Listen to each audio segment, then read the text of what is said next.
Hi Pisces, thank you so much for joining me today. I hope that you are doing really, really well. And this reading can work for any sun, moon, or rising Pisces sign. We will take a look at the cards. We'll get a sense of the awareness for the week, guidance, and possible outcomes. Okay, so we have the Hermit Major Arcana. We have the Emperor Major Arcana. Let's see if I can square that up. We have the Six of Cups.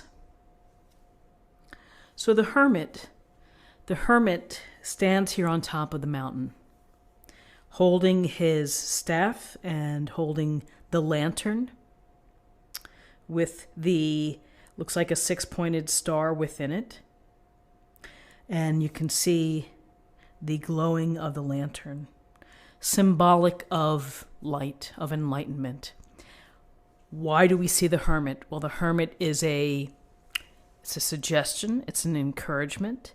It may be a message to you to take a step back. If you feel that you've been very busy, that you've had a lot going on, that there's chaos perhaps, this urges you to take time for yourself, to create some solitude, to create some time for meditation, for contemplation, for reflection and discovery. All of the things that we need to do, we need to consider these things as we move forward in life and as we try to make sense of things and events and people and relationships that we encounter along the way. So this Hermit, wise, experience, singular. As you can see, he's probably looking down at the valley. He may know a lot of what's happening with life below. And so we take that type of sense where we shine this light and we look deep within. We do the soul searching. We do the spiritual work within. So for some of you, maybe it's a way for you to get back on your spiritual practice and to meditate and to think about what's been happening within your life and to make some sense of things. And then after you've had some of this time that you create for yourself, you may feel more informed, you may feel more comfortable what's going on before you go back into the busyness of life. Every day we're bombarded with messages from TV, from social media, from friends, from family. And here this is take your time, carve out the time for yourself. It's empowering as well as enlightening. So with this introspection, here is the Emperor. And the Emperor sits on his beautiful throne and his crown, and he has power. He rules. He is able to rule for the betterment of his people or his subjects. And so he's benevolent. The Emperor is wanting structure, is wanting organization, is wanting people to follow the rules perhaps so that everybody can play nicely and that everybody can get along.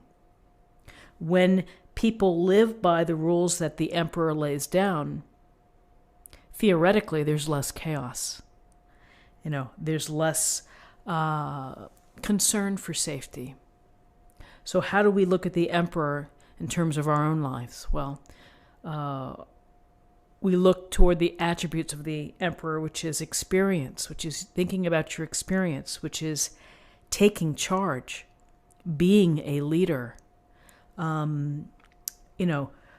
understanding what's before you, what you're trying to do, and making decisions for your own betterment.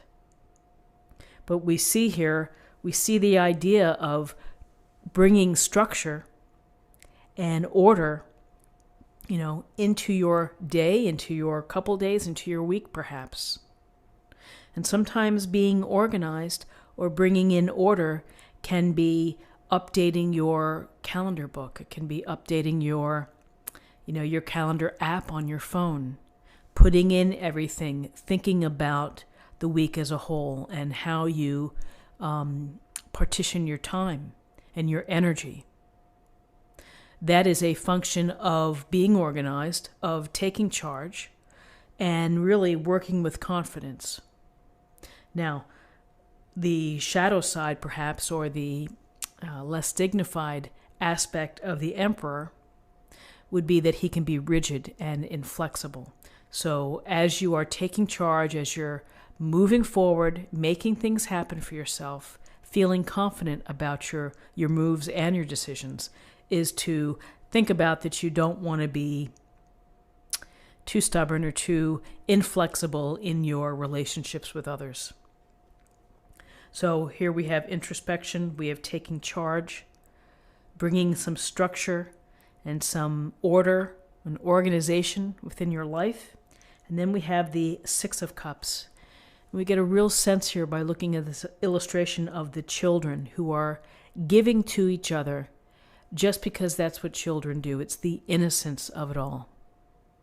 So a very simple message may be, as you deal with these soul searching and taking charge, don't forget to understand the wonder of life and to feel and think of things perhaps through the eyes of a child, which is, it's exciting and there's potential and wow. Because sometimes we get too jaded and sometimes we get too focused on what isn't happening. And here's these overflowing cups with the flowers, and here's the children with this gentleness and kindness. It really does bring us back to the idea of being kind for kind's sake, without an agenda, without an expectation, but to be loving, to be kind, to give a gift just for the heck of it, because you know it's going to put a smile on someone else's face. It's the same thing as receiving a gift too. Who doesn't like to get a surprise gift, that it's totally unexpected? It's through the kindness of others.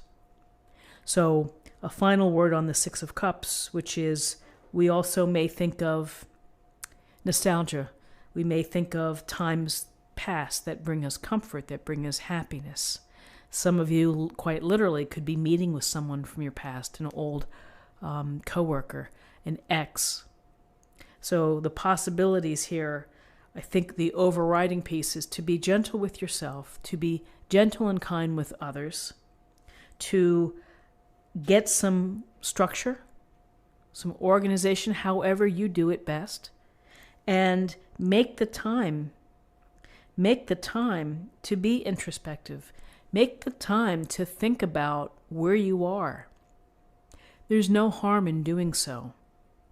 And to take yourself out of the busyness, to lead off with that practice, is going to give you a refreshed set of eyes. It's going to give you perhaps a reset in how you think and how you approach things, and can certainly lead you through a successful day and a successful week. So let's see what we have in terms of numerology. We have 9 and 4 is 13. 13 and 6 is 19. 19 reduces to 10. 10 reduces to 1. 1 is about new beginnings. It's about being an original. It's about leadership. It's also about being inspired. And so now I'm going to choose an oracle card for an affirmation for the day.